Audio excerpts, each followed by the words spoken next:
SIMSSE fue suspendida y en su lugar se va a aplicar un diagnóstico integral de aprendizajes que se va a realizar a fin de año y que además va a medir la formación ciudadana de los escolares.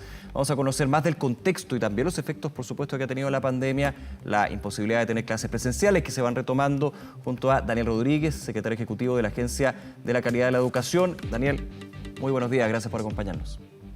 Hola, buenos días, gracias a ustedes. A ver, antes de ir al diagnóstico que se va a hacer en su minuto, quiero hacer una radiografía de en qué situación estamos, porque ya este segundo semestre se han ido retomando con fuerza lo que son las clases presenciales, los establecimientos educacionales, la situación de pandemia, de desconfinamiento, ayuda a eso, también la vacunación, todavía no llega a todos los niños, pero de todas maneras hay un avance, por lo menos en los profesores, ya en su totalidad casi con el esquema completo. ¿Cómo ven los efectos que se han dado y si hay un repunte, digamos, gracias al volver a las salas? A ver, efectivamente en el segundo semestre uno podría esperar hipotéticamente una mejora de los resultados por la masividad que ha tenido el retorno a clases presenciales después de las vacaciones de invierno.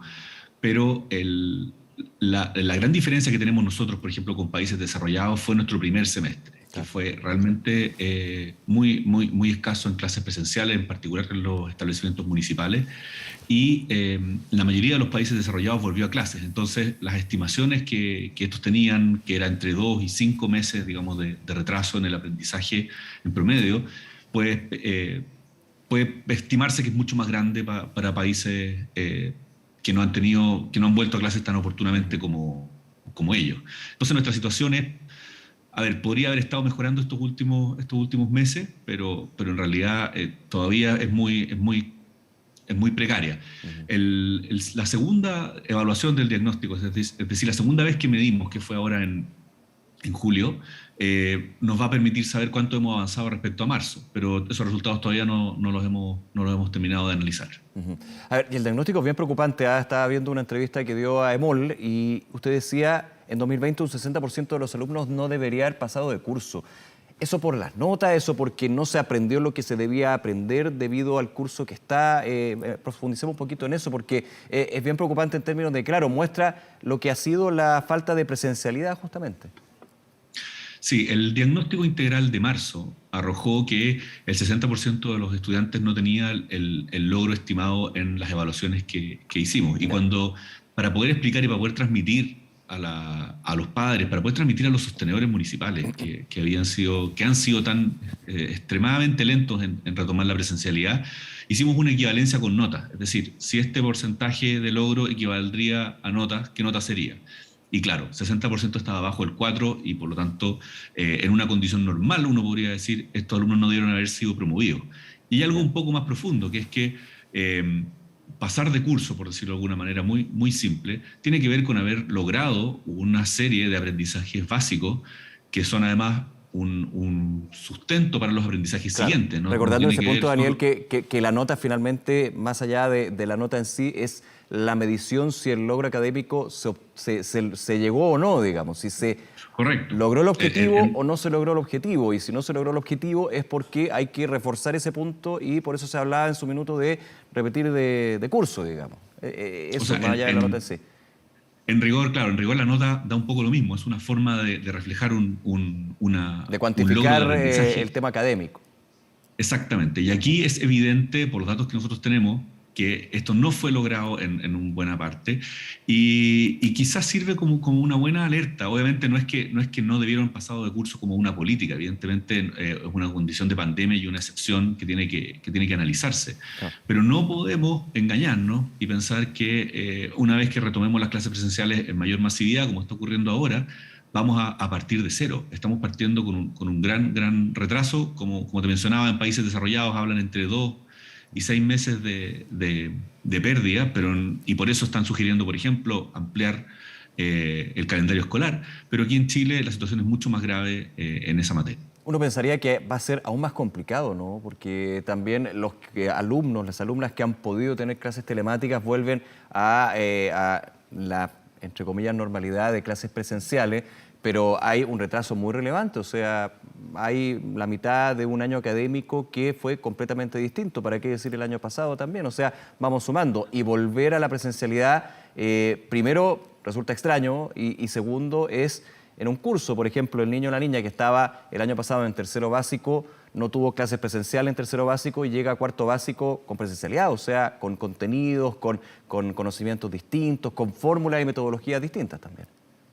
Así es, el esfuerzo que ha hecho el Ministerio de Educación en la priorización curricular ayuda un poco a bajar el impacto de esa transición a la normalidad total, entre comillas, de casi un año y medio sin clase.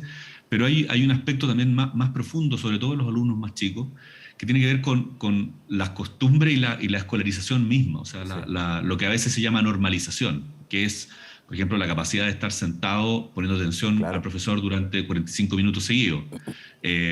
La pérdida de un año y medio de eso en alumnos de segundo o tercero básico es muy fuerte. Me reuní la semana pasada con una asociación bien grande de sostenedores de la región de la Araucanía y me comentaban que sus principales problemas en los primeros niveles era lograr concentración, lograr hábitos de estudio básicos, a lo que se suma lo académico y lo emocional. O sea, pasamos a segundo plano, no segundo plano, pero en segunda urgencia y segunda preocupación, lo que es la parte de contenidos, digamos.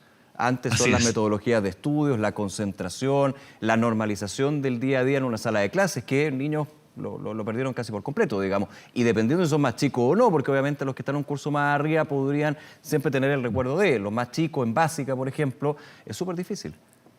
Sí, y además que recordemos que hay colegios, recién informó el Mercurio, que hay colegios, hay municipios de la región metropolitana que todavía no vuelven a clases presenciales y que nunca han vuelto.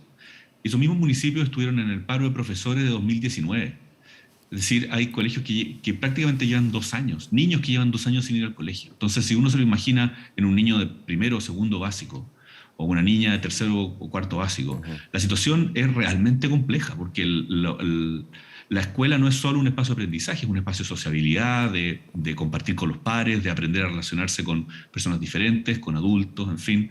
Y eso es lo que se ha perdido masivamente y que no puede ser reemplazado por clases remotas, sino de una manera muy, muy pobre. Entonces, el objetivo nuestro es seguir manifestando a la comunidad lo grave que es que se mantengan suspendidas las clases presenciales y el enorme desafío que queda para poder ponernos al día una vez que vayamos normalizando la situación educacional. Sí, Daniel, en el minuto que estamos ahora, ¿cómo podríamos evaluar lo que son y definir las claves para un regreso gradual, digamos? Porque tampoco esto puede ser de un día para otro, de hecho, como que volvimos, todo normal, no. Y también con la posibilidad, ojalá que no, toque madera, de que nuevamente haya que volver a el modo telemático, modo de guías, porque también aquí las brechas, ¿para qué decir? Han sido aún más incrementadas entre quienes han podido tener algo de clase y estudiantes que no han podido tener clases como corresponde, digamos. ¿Cuál tiene que ser esa gradualidad y ese proceso para, con el tiempo, ir buscando ese equilibrio, digamos? Sí, el ministro ha sido bien claro en la voluntariedad, la gradualidad y la flexibilidad. Y también yo insistiría más, le agregaría, si me lo permitiría el ministro, la importancia de lo local. Es decir, cada comunidad tiene que buscar su alternativa que le permita combinar su infraestructura, la opinión de sus propios padres, los mismos estudiantes, los mismos profesores, obviamente. ¿Cuál es la combinación? ¿Cuál es la alternativa que más se acomoda a su situación particular? Pero nosotros creemos, como ha afirmado también el ministro, que debe seguir siendo flexible y voluntaria la asistencia, porque todavía efectivamente el riesgo no ha desaparecido y sigue siendo importante que esa decisión quede en los padres, no en los sostenedores. Es decir, todos los sostenedores debieran, cuanto antes, buscar la forma de disponibilizar los colegios para sus comunidades, pero esto debiera seguir siendo voluntario para los padres porque todavía el riesgo no ha desaparecido. Ahora, se ha hablado mucho de este regreso a clases, pero que está íntimamente relacionado y como siempre lo ha tenido que ser, digamos, con la infraestructura, con la calidad también de los establecimientos. La calidad, Agencia de Calidad de la Educación, no solamente vive la calidad del conocimiento y el desarrollo de los estudiantes y la comunidad educativa, sino también si es de calidad el lugar donde se desarrolla esto. ¿Cómo ha visto usted esta situación? Porque la pandemia ha exigido aún más establecimientos que ya tenían problemas que arrastraban de antes, digamos. Sí, en rigor la agencia no Yo lo entiendo, pero digamos dentro del ecosistema. Digamos. Sí, pero sí los procesos de gestión Sí, y sí los procesos que conllevan al aprendizaje. Efectivamente, en la infraestructura hay diferencias. Pero por eso siempre se planteó desde fines del año pasado que cada plan de retorno tenía que ser ajustado a la disponibilidad de infraestructura y a las condiciones. Puede que la infraestructura varíe, no necesariamente sea una cosa muy simple como de buena infraestructura, mala infraestructura, también puede ser un tema de espacio, de adaptación, y por lo tanto no es tan lineal los problemas que los colegios pueden tener, pero cada uno debe, en base a su propio diagnóstico, ver cómo va logrando el retorno. Y el Ministerio de Educación ha disponibilizado muchos recursos para los sostenedores, para que ellos inviertan en infraestructura, y estos recursos ya debieran estar, o sea, ya llegaron a los sostenedores y debieran estar materializándose en mejoras desde hace un tiempo ya. Daniel, para ir cerrando, yo al comienzo de esta conversación hablaba del diagnóstico integral de aprendizajes, Sí. que va a ser la evaluación que va a ser a fin de año. Coméntanos cómo va a ser, de qué se va a tratar. Hemos tenido también varias entrevistas con el ministro de Educación, con el subsecretario de Educación, donde ha apuntado a que no solamente va a ser contenido en términos de evaluar todo esto que estamos conversando, sino también el estado de los niños, niñas y adolescentes producto de la pandemia. ¿Qué ha dejado también la pandemia dentro de ellos? Eso es parte de esa evaluación, es bastante multiintegral, podríamos decir.